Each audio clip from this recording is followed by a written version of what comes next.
नागापुर गामियाव माखासे सेंग्राफ्रा लोगो नांनानै तरमुजनि आबाद मावनो नागिरदों। नै बिथाङा आलि बानायगासिनो। बेवहाय तरमुज गायनो थाखाय आलि बानायगासिनो बिथाङानो जाबाय बिल्लु बसुमतारी। गासै 5 बिगा हायाव आबाद मावनायनि थांखि लादों। आलिखौ बानायगासिनो। आलिनि बैथिंनिफ्रायबो सासे आलि बानायबोगासिनो।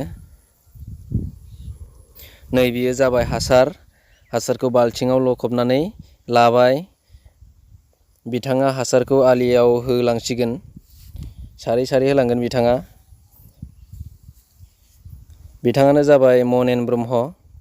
बिथाङा होबाय हासारखौ।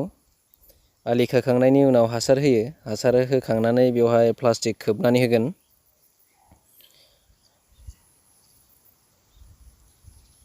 बिथाङा हासार होगासिनो। नै प्लास्टिकखौ खोबबाय बिथांमोना। प्लास्टिकआ बारजों बिरखारैनि हाबो होसिनदों, मानो होनबा बारबो दङ।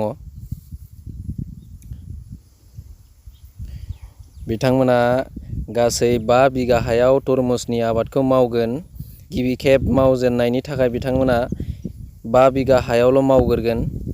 उननि खेबाव गोबां मावगोन होननानै बिथांमोना थांखि लादों। बिथांमोना प्लास्टिकखौ गासैबो खोबखांजोबनायनि उनाव फुलिखौ गायगोन। दा गायथ'वाखै बिथांमोना। गोबां हा दङ। बेवहाय गोबां रोखोमनि आबाद मावनो बिथांमोना सानदों। दा तरमुजनि आबादखौ 5 बिगायावल' मावगोन बिथांमोना। बेफोरबायदि बर'फोरखौ आबाद मावनाय नुयोब्ला जोबोद गोजोननाय मोनो, नङा होमबा? दा बिथांमोनाबो मावनो आखायाव लादों, जिहेथु जोबोद मोजां जादों। बर'फ्राबो मावनांगौ।